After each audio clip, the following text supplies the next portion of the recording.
Career कट्टा युवकांच्या सर्वांगीण विकासासाठी. नमस्कार. 365 दिवसांच्या शिवसंकल्प व्याख्यानमालेचा आजचा 96वा भाग. आणि आज एक महत्वपूर्ण विषयावर आपण चर्चा करणार आहोत. तो विषय आहे निर्णय घेण्याची क्षमता.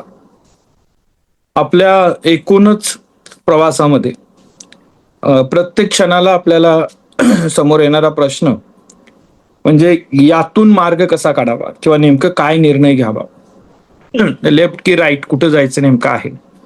आणि असे प्रश्न ज्या ज्या वेळेला पडतात त्या प्रत्येक वेळेला या ठिकाणी आपण गोंधळतो आणि मग काही वेळेला निर्णय घेणं टाळतो, काही वेळेला दुसऱ्याला विचारून निर्णय घेतो आणि काही वेळेला स्वतः निर्णय घेतो. आता या तिन्ही प्रक्रियेमध्ये होणारं जे काही लॉस असेल, होणारी जी काही अचिव्हमेंट असेल, त्याला सर्वस्वी जबाबदार आपण असतो, हे लक्षात घ्या. म्हणजे ही गोष्ट पहिल्यांदा आपण लक्षात घेतली पाहिजे की आपण निर्णय दुसऱ्याला विचारून घेतला काय, निर्णय आपण या ठिकाणी स्वतः घेतला काय.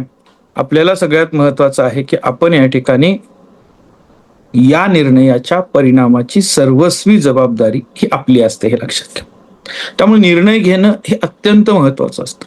निर्णय घेत असताना ज्येष्ठ आणि तज्ज्ञ लोकांचा सल्ला घेणं हे गरजेचं असतं, आवश्यक असतं. पण निर्णयाची जबाबदारी मात्र या ठिकाणी स्वतः स्वीकारायला लागते. आणि मग असे निर्णय घेणं आयुष्यामध्ये इतकं महत्वाचं आहे, तर मग आपली नेमकी काय तयारी आहे त्यासाठी. चांगला किंवा निर्णय वाईट हे कसं समजून घ्यायचं, निर्णय घेत असताना नेमकी मेंदूमध्ये काय प्रक्रिया आपल्या घडत असते, निर्णय घेण्याच्या वैज्ञानिक पद्धती काय असू शकतात एक लक्षात त्याच्या बाबतीतनं. आणि त्याचबरोबर या ठिकाणी डिसिजन फेल्युअर आणि अनालिसिस पॅरालिसिस ज्याला म्हणतात आपण, लक्षात यापासून कसं या ठिकाणी वाचायचं. करिअर, नाते, पैसे आणि आरोग्य यासारख्या मोठ्या निर्णयासाठीची पद्धत काय असावी आणि इमोशनल आणि लॉजिकल त्याच्यामधला बॅलन्स कसा साधायचा, हा फार महत्वाचा भाग आहे, लक्षात घ्या. या सर्व गोष्टींची चर्चा सविस्तरपणे आज आपण या ठिकाणी आपल्या या सत्रामध्ये करणार आहोत, हे लक्षात घ्या. आज सकाळी उठल्यापासून म्हणजे बऱ्याच लोकांना या ठिकाणी वाटलं असेल की बाबा आज कशाला जॉईन करायचं, राहू दे, लक्षात. मग कोणी म्हटलं चला नाही कशाला, फक्त लावून तर ठेवू, आपण आपलं काम करत राहू, झोप अजून उठलेलंच नाही, अजून काही बिछाण्यावर असू शकतात, हे लक्षात त्याच्या बाबतीत. का साधा क्रायटेरिया, कारण व्हिडिओ ऑन आहे, तो या कामासाठी तयार होता, तो समोर आला. ऑन नाही याचा अर्थ तो त्याच्या काहीतरी वेगळ्या वेगळ्या ऍक्टिव्हिटीमध्ये आहे, तो फुल्ली फोकस इकडे आहे असं नाही. साधारणतः एक संशोधन असं सांगतं की सामान्य माणूस दिवसातून कमीत कमी 35,000 वेळेला निर्णय घेतो. हे तुमच्यासाठी शॉकिंग असेल तरी लक्षात घ्या. म्हणजे गाडीवरून जात असताना लेफ्ट टर्न घेत असताना आडवं कुणी तर आलं तर इमिजिएटली डाव्या बाजूला जायचं आहे आपल्याला, इमर्जन्सी ब्रेकडाऊन करायचं आहे, इमर्जन्सी या ठिकाणी कुणाला मदत करायची, अचानक वर्गात शिक्षकाने आता खडू संपलेत त्याच्यामध्ये डस्टर फेकून मारला तर तो कॅच करायचा आहे, मित्रांनी वही काढून घेतली, ह्या छोट्या छोट्या गोष्टींचे डिसिजन तुम्ही घेत असता, लक्षात त्याच्या बाबतीत. तर हे 35,000 निर्णय असतात त्याच्यामध्ये, लक्षात घ्या. आणि त्यातले साधारणतः 226 ते 230 निर्णय हे तुमच्या जेवणाबद्दल असतात, हे लक्षात घ्या. जे काय खायचं आपण त्याच्याबद्दलचे निर्णय तुम्ही घेत असतात. आणि ह्या सगळ्या निर्णयांचा तुमच्या आयुष्यावर होणारा जो परिणाम आहे, तो परिणाम आपण आज समजून घेण्याचा प्रयत्न करणार. निर्णय म्हणजे काय, सोपी व्याख्या आहे, अनेक पर्यायामधून एक पर्याय निवडण्याची मानसिकता, हे लक्षात घ्या. म्हणजे काय, अभ्यास करायचा की नाही करायचा, सकाळचं लेक्चर जॉईन करायचं की नाही करायचं, एमपीएससी करायची की नाही करायची, रोजगार करायचा की स्वतःचा व्यवसाय करायचा, कॉमर्स घ्यायचं, आर्ट्स घ्यायचं की सायन्स घ्यायचं, अनेक पर्याय, त्यातला एक पर्याय निवडायचा आहे, लक्षात घ्या. म्हणजे तुमचं डिसिजन मेकिंग असतं. पर्याय 2 किंवा 2 पेक्षा अधिक असतात. माहिती जी निर्णयासाठी आवश्यक असणारी तर या 3 गोष्टी म्हणजे पर्याय काय आहे, माहिती काय आहे आणि परिणाम काय होणार आहेत, याच्यावर आपले निर्णय अवलंबून असतात. निर्णय घेत असताना नेमकं घडतं काय, तर आपल्याकडे काही भावनिक आणि तात्कालिक गट फिलिंग येतात, जे पहिल्या 5 सेकंदामध्ये येत असतात, हा लक्षात. आणि या ठिकाणी काही तार्किक, विश्लेषणात्मक, दीर्घकालीन विचार येत असतात, ते 0.5 ते 2 सेकंदाच्या मध्ये. पहिला निर्णय जो पहिलं जे सांगितलं मी आपल्याला की भावनिक किंवा गट फिलिंग जे येत असतात ते 0.5%, 5 सेकंद म्हणजे अर्ध्या सेकंदामध्ये येत असतात. आणि अर्धा ते 2 सेकंदांपर्यंत तुमचे विश्लेषणात्मक, तार्किक आणि दीर्घकालीन या ठिकाणी विचार येत असतात, हे लक्षात घ्या. ही प्रक्रिया तुम्ही गाडी चालवताय त्यावेळेला फास्ट असते, लक्षात. तुम्ही लिखाण करत असताय त्यावेळेला ती फास्ट असते.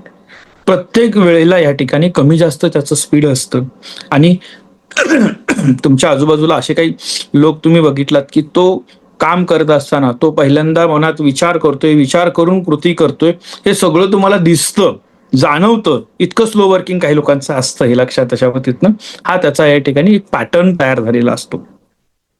तो बाय डिफॉल्ट आणि बाय प्रॅक्टिस या ठिकाणी तुम्ही बदलू शकता, हे लक्षात घ्या. त्याच्यामध्ये तुम्हाला या ठिकाणी नोबेल प्राइज विजेते जे काही रिसर्चर आहेत त्यांनी 2 पद्धती सांगितल्या. एक आहे की वेगानं विचार करायचा, ऑटोमॅटिक विचार होतात आणि भावनिक निर्णय असतात जे 95% निर्णय असतात. दुसरी सिस्टम असते की हळू विचारपूर्वक तार्किक निर्णय 5% घेतलेले असतात. आलं लक्षात. आपण मोठे निर्णय सिस्टम 1 वर घेतो त्यावेळेला नंतर पश्चाताप होतो, म्हणजे चढदिशी निर्णय घेतला असं म्हणतो त्याच्यामध्ये. ठीक आहे. त्यामुळे यातला फरक देखील आपल्याला या ठिकाणी समजायला पाहिजे, हे लक्षात त्याच्यामध्ये तिथं. त्यामुळे निर्णय घेत असताना आपण निर्णय कसे घ्यायचे, काय त्याचा विचार असला पाहिजे, ठरवून घ्यायचा, हे लक्षात घ्या. तर त्याचे परिणाम लक्षात घ्या. पुरेशी माहिती गोळा करून घेतलेला निर्णय हा चांगला निर्णय असतो. घाईमध्ये भावनेच्या भरात निर्णय जो घेतला जातो तो बऱ्याच वेळा पश्चातापाला आपल्याला कारणीभूत ठरतो. दीर्घकालीन परिणामाचा विचार करून घेतलेला निर्णय आणि तात्कालिक या ठिकाणी काहीतरी सुख आहे, लोभ आहे म्हणून घेतलेला निर्णय, याच्यामधला फरक. तर दीर्घकालीन परिणामाचा विचार हा तुम्हाला या ठिकाणी चांगला निर्णय असतो. स्वतःच्या मूल्यांशी सुसंगत असलेला निर्णय आणि दबावाखाली घेतलेला निर्णय. आता दबावाखाली घेतलेला निर्णय हा बऱ्याच वेळा जर तुम्हाला टाळता येण्यासारखा नसेल तर त्याच्या परिणामांना आपण तयार राहायचं, लक्षात घ्या. त्या लक्षात ही देखील महत्वाची बाब आहे. प्लॅन बी सोबत घेतलेला निर्णय किंवा या ठिकाणी एकटाच घेतलेला निर्णय, मला एकच करायचं आहे, करेन तर मी युपीएससीच करणार आणि अधिकारीच बनेन, दुसरं काहीच करणार नाही, लक्षात. आणि चांगला निर्णय काय की मी युपीएससी साठी प्रयत्न करेन, 100% देईन, पण नाही झालं तर माझ्याकडे हा प्लॅन बी देखील तयार असणार आहे. ही या ठिकाणी निर्णय घेण्याचा सज्ज होता. सगळ्यात महत्वाचा लक्षात, निर्णय काहीही घ्या, जबाबदारी स्वीकारण्याची तयारी पाहिजे, लक्षात. त्यानं हे केलं नाही म्हणून माझं या ठिकाणी फेल्युअर आलं, हे आपल्याला बोलायला सोपं असतं, पण त्यातनं परिणामात काहीही बदल होत नाही. तुमच्या बाबतीत ज्या घडायच्या गोष्टी आहेत, ज्या निगेटिव्ह घडणार आहेत, त्याचे परिणाम तुम्हाला सहन करावेच लागणार आहेत, लक्षात घ्या. त्यामुळे घेतलेल्या निर्णयाची जबाबदारी आपण घ्यायला पाहिजे. मग याच्या काही सायंटिफिक मेथड्स आहेत का निर्णय घेत असतानाच्या, जे विचार करता यायला भाग पाडू शकता असलेला? तर त्याची एक पहिली या ठिकाणी WRAP फ्रेमवर्क म्हणून आहे. म्हणजे पहिलं काय, विडन युअर ऑप्शन्स, म्हणजे आपले पर्याय वाढ, आपले जे पर्याय आहेत ते पर्याय वाढ, 2, 4, 3 असे पर्याय शोधा त्याच्यामध्ये. त्यानंतर रियालिटी टेस्ट, म्हणजे काय आपल्याला करायचं की काय वास्तव गृहीत आहे ती तपासायचे आपल्याला, काय काय आहे ते सगळं त्याच्यामध्ये. त्याच्यानंतर या ठिकाणी अटेन डिस्टन्स, म्हणजे पहिल्यांदा या ठिकाणी तुम्हाला भावनिक अंतर ठेवायचं. भावनिक अंतर म्हणजे काय, त्याच्यावरतीतनं जास्त इमोशन्स तो निर्णय घ्यायचा नाही त्याच्यामध्ये. आणि प्रिपेअर टू बी रॉंग, जर काय चुकीचं झालं तर त्यासाठी तयारी असायला पाहिजे. सिंपल वाक्यात काय त्याच्यामध्ये, hope for the best but prepare for the worst. चांगलं होईल अशी अपेक्षा ठेवा, पण वाईट झालं तरी ते सहन करण्यासाठीची तयारी तुमच्याकडे असायला पाहिजे, लक्षात. मग याच्यातला 10-10-10चा नियम काय लक्षात, त्याच्यावरतीतनं 10 मिनिटानंतर निर्णय कसा वाटेल, 10 महिन्यानंतर निर्णय कसा वाटेल आणि 10 वर्षानंतर निर्णय कसा वाटेल. साधा प्रश्न विचारायचा आहे, काय होतंय ते बघायचं त्याच्यामध्ये स्वतःच्या स्वतःला आणि पुढे जायचं, लक्षात त्याच्यावरती. आता हे जे मी बोलतोय ना सांगत असताना लक्षात घ्या, हे कुठेतरी नोट डाऊन करा किंवा व्हिडिओमध्ये परत असणारच आहे. आणि असं विचार केला का आपण आतापर्यंत निर्णय, आता 10-10-10चा निर्णय तुम्ही या ठिकाणी गाडी लेफ्ट टर्न घ्यायची का राईट टर्नच्या वेळेला उपयोगाला येईल का, नाही, तो तुम्हाला पडदिशीच घ्यायचा, लक्षात घ्या. ज्या वेळेला लाईफलॉंग निर्णय घ्यायचे आहेत, मोठे निर्णय घ्यायचे आहेत, लक्षात, दीर्घकालीन परिणाम होणारे निर्णय घ्यायचे आहेत, त्यावेळेला याचा विचार करणं गरजेचं आहे, लक्षात घ्या. तुमचं या ठिकाणी त्यातले काही मॅट्रिक्स जे आहेत ते लक्षात घ्या की निर्णयामध्ये 2 भाग करा, तातडीचे, अतातडीचे, लक्षात. म्हणजे काय, निर्णय अर्जंट घ्यायचाच आहे मग महत्वाचा आताच का, लक्षात. अमहत्वाचे का कमी महत्वाचे असतील तर नियोजन करूया, कसं घ्यायचं, काय करायचं, प्लॅनिंग करायचं, याला त्याच्या बाबतीत नाही, लक्षात. काही कमी महत्वाचे निर्णय दुसऱ्याला घेऊ द्या, त्याचं त्याला काम करू द्या, जर हायरार्कीमध्ये तुम्ही मॅनेजमेंटचे असाल तर, हे लक्षात त्याच्या बाबतीत लक्षात. आणि काही या ठिकाणी टाळता येत असतील आत्ता घेण्याचे, नंतर घेता असेल तर ते तुम्हाला करायला पाहिजे. प्रत्येक गोष्टीत हार्ड अँड फास्ट नियम, लगेचच निर्णय झाला पाहिजे गरजेचं नाही, हे समजून घ्या त्याच्या बाबतीत, लक्षात घ्या. आणि त्या निर्णय घेत असताना त्याचे तुम्हाला पॉन्स आणि कॉन्स जे आहे तुम्हाला त्याच्यामध्ये हे तुम्हाला लक्षात यायला पाहिजेत, लक्षात. मग त्याचे कॉलम तयार करायचे, फायदे काय, त्याचे तोटे काय, तर प्रत्येकाला 1-1 मार्क द्यायचा 1 ते 10 पर्यंत आणि त्याची बेरीज करा. मग लक्षात येते निर्णय. म्हणजे ह्या काही पद्धती असू शकतात जे आपण कधी बघत नाही, पण निर्णय ज्या वेळेला प्रश्न पडतो की हा निर्णय घ्यायचा आहे तर त्याचे काय फायदे आहेत, त्याचे काय तोटे आहेत ते लिहूया, त्याला काहीतरी मार्किंग करूया. मग मला असं वाटतं की याच्यापेक्षा हे बरं आहे, हा निर्णय तुम्ही घेऊ शकता. स्वॉट अनालिसिस करा. निर्णय घेत असताना तुमची बलस्थाने काय आहेत, तुमचे विकनेसेस काय आहेत, तुम्हाला कोणत्या अपॉर्च्युनिटी आहेत, तर तुम्हाला धोके कोणते आहेत, थ्रेट काय आहेत. म्हणजे तुम्ही युपीएससी करायचे असा निर्णय फर्स्ट इयरला आल्यानंतर घेताय, मग तुमच्याकडे प्लस पॉईंट काय आहे, तर तुम्ही म्हणाल की मी एकमेव आहे, माझ्या नंतर कुणी बहीण आहे किंवा काय आहे, लग्नाचं माझ्यावर प्रेशर येईल आणि लवकर लग्न करायला लागेल असं नाही, हा माझा प्लस पॉईंट आहे. मला चांगल्या पद्धतीनं बैठक आहे, मी अभ्यास करू शकतो, मी एकपाठी आहे, वाचलेलं माझ्या लक्षात राहतं, आतापर्यंत मला चांगले मार्क पडलेत, हा तुमचा प्लस पॉईंट आहे. ठीक आहे. मग विकनेसेस शोधा. मग माझ्या भागामध्ये चांगले क्लासेस उपलब्ध नाहीत, मला या ठिकाणी कोचिंग उपलब्ध होत नाही, हे काय आहे त्याच्यामध्ये, किंवा मला या ठिकाणी सारखं सारखं या ठिकाणी काही ना काही तर करावं लागतं, मी चंचल आहे, हे शोधून काढा, लिहा त्याच्यामध्ये. अपॉर्च्युनिटी काय आहे, म्हणजे मला काय संधी मिळू शकते याच्याबद्दल. तर माझ्या घरात आतापर्यंत कोणी अधिकारी झालेले नाही, त्यामुळे मला थोडासा वेळ मिळू शकतो, अधिकारी झाल्यानंतर काही बदल करू शकतो मी चांगल्या पद्धतीचे, अजून काही गोष्टी आहेत का याच्यावर विचार करू. आणि मग त्यातले थ्रेट काय, जास्तीत जास्त वाईट काय होऊ शकतं याचा विचार करा. म्हणजे तुम्ही ग्रॅज्युएशनच्या फर्स्ट इयरला ठरवलं, 4 वर्ष अभ्यास केला, पदवीची 3 वर्षानंतरचं 1 वर्ष, 4 वर्षामध्ये जर समजा ते नाही मिळालं तर काय होईल, मग जॉब नाही मिळाला तर लोक नावं ठेवतील, मग तयारी आहे का आपली, काय लक्षात. किंवा या ठिकाणी आई वडील नाराज होतील, तयारी आहे का, 4 वर्ष वाया जातील, त्याची तयारी आहे का. मला तो वाया जाणार नाही. जर तयारी करत असताना तुम्ही जर व्यवस्थित केली असेल ना, तर ते सगळं नॉलेज तुम्हाला कुठे ना कुठे उपयोगाला येणार आहे. ती प्रोसेस एन्जॉय करणं महत्वाचं असतं. तर हे डिसिजन घेत असताना काही कॅल्क्युलेशन असावेत, हे लक्षात त्याच्या पद्धतीनं. त्यामध्ये एक पद्धत लक्षात घ्या, ऑब्झर्व, ओरिएंट, डिसाइड आणि ऍक्ट. लक्षात. म्हणजे काय, पहिला ऑब्झर्व करा, त्यानंतर ओरिएंट करायचं, डिसाईड करायचं आपल्याला, आणि ऍक्ट करायचं, कृती त्याच्यावर करायची आहे. ही मिलिटरीची पद्धत असते, लक्षात त्याच्यामध्ये. मिलिटरीमध्ये या ठिकाणी ओडीए म्हणून ही या ठिकाणी टेक्निक वापरली जाते, लक्षात घ्या. त्यानंतर या ठिकाणी काय की सेकंड ऑर्डर थिंकिंग, हा काय प्रकार आहे की मग काय, म्हणजे हे झालं नाही तर मग काय, हा प्रश्न 3 वेळेला विचारा स्वतःला. तर हा निर्णय नाही घेतला मग काय, तर घेतला नाही निर्णय तर मग काय होणार आहे त्याच्या पद्धतीनं, नंतर घेतला तर काय होणार आहे. असे ज्या वेळेला या ठिकाणी मी इंजिनिअरिंग घेतो, मग काय होणार आहे, नोकरी मिळेल, मग काय होईल, पैसे मिळतील, मग काय होईल, आनंद मिळेल. मग आनंद मिळवण्यासाठी, पैसे मिळवण्यासाठी अजून काय पर्याय आहे का, याचाच परत प्रश्न विचारा. हे लक्षात. म्हणजे हे जे प्रश्न आपण विचारतो स्वतःचे स्वतःला, तर त्याच्यातनं काही चांगल्या गोष्टींपर्यंत पोहोचू शकतो. निर्णय प्रक्रिया स्वतःची डेव्हलप करण्याविषयी आपण चर्चा करतो, हे लक्षात ठेवा. 8 महत्वाचे अडथळे आहेत आपल्याकडे निर्णय घेत असताना. त्यातला पहिला आपण म्हणतो त्याच्यामध्ये अनालिसिस पॅरालिसिस. म्हणजे काय, सारखं विचारच करत बसायचा, कृती काहीच करायची, भरपूर विचार करत राहणं, लक्षात, पण या ठिकाणी कृती न करणं. दुसरा या ठिकाणी काय असं लक्षात घ्या की डिसिजन फटिंग म्हणतात त्याला. त्याच्यामध्ये फटिंग कसं की दिवसभर निर्णय घेऊन घेऊन घेऊन मेंदू थकतो काही ठराविक निर्णय, लक्षात घ्या.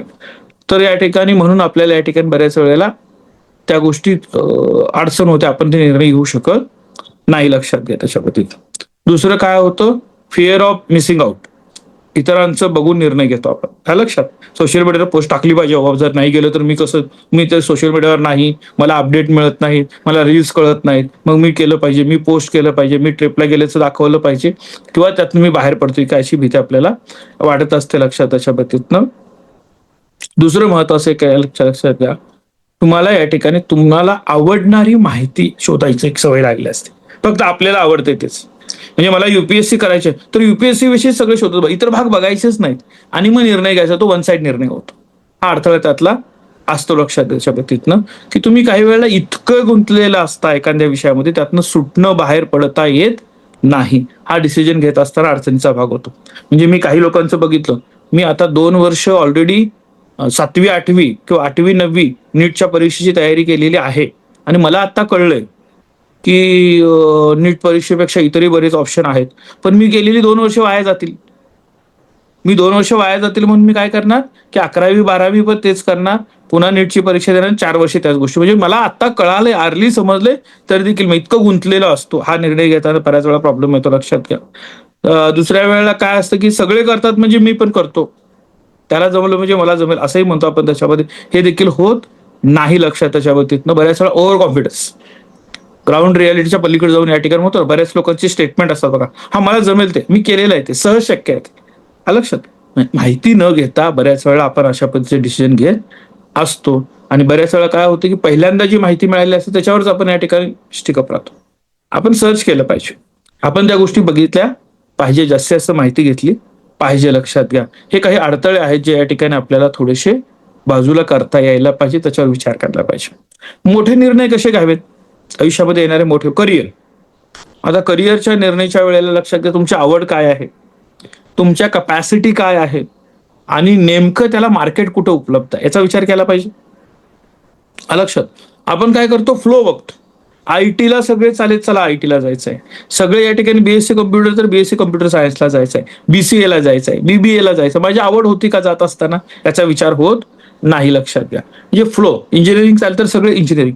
त्यामुळे पहिल्यांदा तुमची आवड काय आहे, तुमच्या कपॅसिटी काय आहे याचा विचार करूया आणि मग मार्केटचा विचार करा. मार्केट तर पाहिजेच, आपण जे शिकणार त्याला मार्केट असायला पाहिजेच लक्षात त्याच्यामध्ये, पण या गोष्टीचा विचार असायला पाहिजे. शिक्षण घेत असताना आत्ताचा फ्लो तुम्ही विचारात घेता, पण 10 वर्षानंतर ज्या वेळेला तुम्ही मार्केटमध्ये येणार त्यावेळेला ते टिकणार आहे का याचा विचार करायला पाहिजे. हे फार महत्वाचं आहे लक्षात घ्या.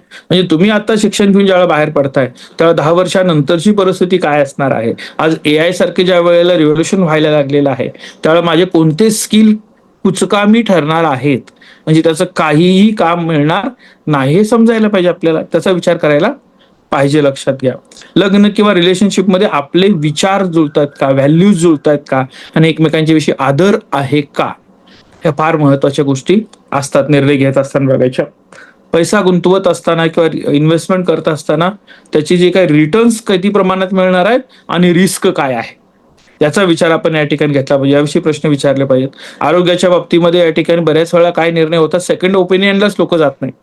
पहिल्या डॉक्टरकडे गेले, त्यांनी सांगितलं तिथं ते एक तर आपल्याकडे तिथं भीतीचा व्यापार चालू झाला. भीतीचा व्यापार म्हणजे काय की प्रत्येक पेशंटला अशा पद्धतीनं भीती गाठली जाते की ते इमिजिएट डिसिजन घ्यावा ऑपरेट करण्याचा. लक्षात घ्या, गरज नसताना दुर्दैवानं ऑपरेट करण्याची संख्या वाढायला लागलेली आहे. इन्शुरन्स क्लेमच्या माध्यमातून काही बिझनेस म्हणजे बिझनेस म्हणूनच त्याकडे ज्या ज्या ठिकाणी बघितलं जातंय तिथं अडचणी निर्माण होतात. मग सेकंड ओपिनियनला आपण जात नाहीये जी गरजेची असते. लक्षात, दीर्घकालीन परिणाम लक्षात घ्या. आणि दुसरं महत्वाचं एक लक्षात घ्या की मित्राच्या बाबतीमध्ये काय निर्णय घ्यायचे, सोपे निर्णय आहेत की संबंधित व्यक्तीला भेटल्यानंतर माझी एनर्जी अप होते की डाऊन होते. सिंपल प्रश्न आता तुम्ही ठरवू शकता, हे सगळे सोबत असायला पाहिजेत की नाही. रडत राहू मित्र, तिथल्या तिथं थांबवा. सातत्यानं स्वतःच रडगाणं आहे, मलाच त्रास होतोय, माझंच असं आहे, मीच का, माझ्याविषयीच का, आयुष्यामध्ये सगळं मलाच लागलेलं आहे, त्याला त्याच्या आयुष्यामध्ये सुखी राहू द्या. वाटलं तर दिवसातनं 2दा सहानुभूती दाखवा त्याच्यामध्ये, पण त्याच्या माध्यमातून तुम्ही तुमची या ठिकाणी एनर्जी लेवल डाऊन करून तुमच्यावर त्याचे निगेटिव्ह इम्पॅक्ट होऊ शकतात. लक्षात घ्या, आपल्या भारतीय परंपरातले या ठिकाणी निर्णय घेण्यातले काही शानपण लक्षात, म्हणजे काही आपल्याला त्यातनी सांगितलेल्या सूचना आहेत. तुम्हाला माहित असेल की या ठिकाणी गीतेत काय सांगितलं त्याच्यामध्ये की फक्त निर्णय घ्या, फळाची चिंता सोडा. लक्षात, प्रत्येक वेळेला होईलच असं नाही, पण त्याचा विचार आपण करू शकतो. आपण निर्णय घेऊ, पुढे काय होईल ते बघू त्याच्यामध्ये, असा विचार होऊ शकतो. विचारपूर्वक केलेलं कार्य कधीही फसत नाही, हे लक्षात घ्या. चाणक्य नीतीमध्ये वापरलेलं एक स्टेटमेंट आहे की विचार करून कृती करा, काळजी घेतली की काळजी करावी लागत नाही, हे लक्षात. त्याच्यामध्ये छत्रपती शिवाजी महाराजांचं या ठिकाणी अफजल खान भेटी अगोदरचं नियोजन बघा, निर्णय बघा.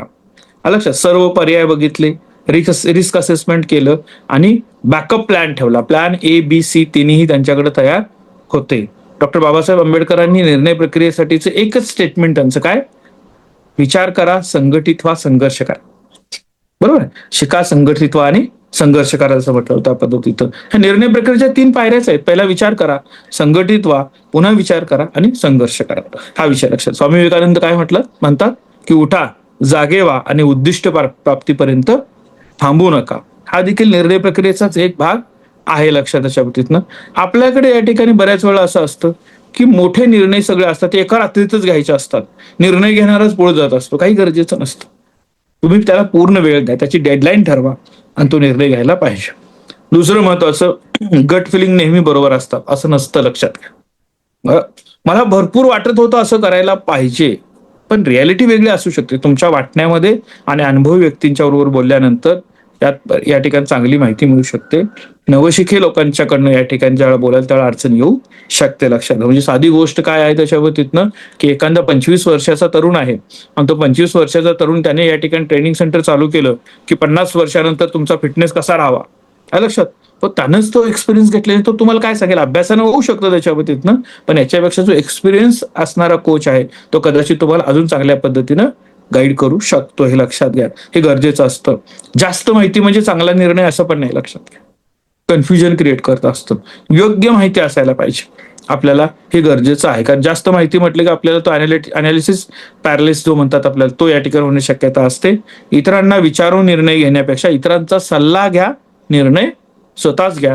हे फार महत्वाचं आहे, लक्षात घ्या. चुकीचा निर्णय म्हणजे अपयश नाही. प्रत्येक निर्णय काही ना काहीतरी शिकवतो, लक्षात घ्या. रतन टाटांना एकाने थेरी विचारली, योग्य निर्णय घेण्याची पद्धत कोणती. त्यांनी काय सांगितलं, मी पहिल्यांदा माझ्या पद्धतीप्रमाणे निर्णय घेतो आणि मग घेतलेला निर्णय योग्य ठरवण्यासाठी माझं 100% देतो. मी भरपूर प्रयत्न करतो. हे पण लक्षात घ्या. निर्णय घेतल्यानंतर तो योग्य ठरवण्यासाठी सर्वतोपरी प्रयत्न करणं हे आपल्या हातात असतं. हे लक्षात त्याच्या बाबतीतनं. मग आपल्याला या ठिकाणी काय करायचं आहे, काहीतरी या ठिकाणी आपण प्लॅन तयार करू शकतो का, की आज कुठले निर्णय घ्यायचे आहेत, आजच घ्यायचे आहेत असे निर्णय सिस्टम 1 मध्ये. म्हणजे त्यात थोडं इमोशन जास्त असलं तरी चालू शकतात, लक्षात घ्या. आणि सिस्टम 2 मध्ये कोणते टाकायचे ते आपण ठरवूया. असे कोणते निर्णय आहेत की ते 10-10-10च्या नियमात बसू शकतात. 10 मिनिटानंतर कसं वाटेल, 10 महिन्यानंतर कसं वाटेल, 10 वर्षानंतर कसं वाटेल, लक्षात त्याच्यावर. म्हणजे असा निर्णय होऊ शकतो का, की आज एका ठिकाणी आज पुरणपोळी खायची का नॉनव्हेज खायचं, हा निर्णय 10 मिनिटानंतर कसा वाटेल ठीक आहे, 10 वर्षानंतर कसा वाटेल, 10 महिन्यानंतर कसा वाटेल याचा विचार करायची गरज नाही आहे, लक्षात. पण तुम्हाला आज या ठिकाणी एखादा ओई निवडायचा आहे, तुम्हाला या ठिकाणी एखादा व्हीएससी निवडायचा आहे, तो व्हीएससी जो निवडणार आहे तो आजचं स्किल 10 महिन्यानंतर टिकणार आहे का, आजचं स्किल 10 वर्षानंतर टिकणार आहे का, असा कोर्स मी घेणार आहे का, याचा विचार करायला तिथे तो निर्णय लावू शकता. हे लक्षात त्याच्या बाबतीतनं. त्यानंतर तुमच्या या ठिकाणी आजची कामं आजच टाका. आजची जी कामं आहेत ना त्याची एक लिस्ट करा, त्याचा निर्णय घेता येईल आपल्याला. आणि सुरुवातीला थोडंसं लिहायला सुरुवात करा ना, की माझं या ठिकाणी डिसिजन मेकिंग जे आहे ते कसं असायला पाहिजे. त्याच्यामध्ये त्याची डायरी तयार करूया. मग त्याचे निर्णय काय आहेत, कारण काय होतं, अपेक्षित परिणाम काय आहेत, लिहा. फेल गेला असेसमेंट करा, की मग हा निर्णय या माहितीच्या आधी घेतला होता, फेल गेला, परत मी या ठिकाणी प्रयत्न करतो. हे लक्षात द्या. त्याच्यामध्ये कुठलेही जुने जे चुकीचे निर्णय आहेत ना त्याचं विश्लेषण करा. तो बायस होता का, तुम्ही निर्णय घेत असताना कोणाच्या तरी प्रभावाखाली निर्णय घेतला होता का. म्हणजे बरेच लोक आहेत की 10वी-12वी नंतर काय करिअर कोचिंग क्लासच्या एखाद्या कार्यक्रमात जातात आणि लगेचच ऍडमिशनच घेऊन येतात. काय लक्षात, तो प्रभावाखालचा निर्णय असतो, लक्षात. त्याच्या बाबतीतनं व्हिजिटला गेलं लगेच, तुम्हाला तो वेळ द्यायला पाहिजे, लक्षात घ्या. आणि त्यानंतर या ठिकाणी तुम्ही पुढल्या 5 वर्षातला एखादा मोठा निर्णय जर घ्यायचा असेल तर त्यासाठी स्वॅट अनालिसिस वापरा. लक्षात, तुमचे स्ट्रॉंग पॉईंट काय, तुमचे विकनेसेस काय, अपॉर्च्युनिटी काय, थ्रेट काय, हे तुम्हाला या ठिकाणी तपासता यायला पाहिजे. हे लक्षात त्याच्या बाबतीत. निर्णय क्षमता हा अत्यंत महत्वाचा गुण आहे मित्रांनो, लक्षात घ्या. आणि तो या ठिकाणी तुम्हाला या ठिकाणी घ्यावा लागेल, की आपण सातत्यानं ज्या वेळेला अशा पद्धतीचे प्रयत्न करत असतो, डिसिजन घेत असतो, त्यावेळेला चांगलं काय आणि वाईट काय हा समजला पाहिजे.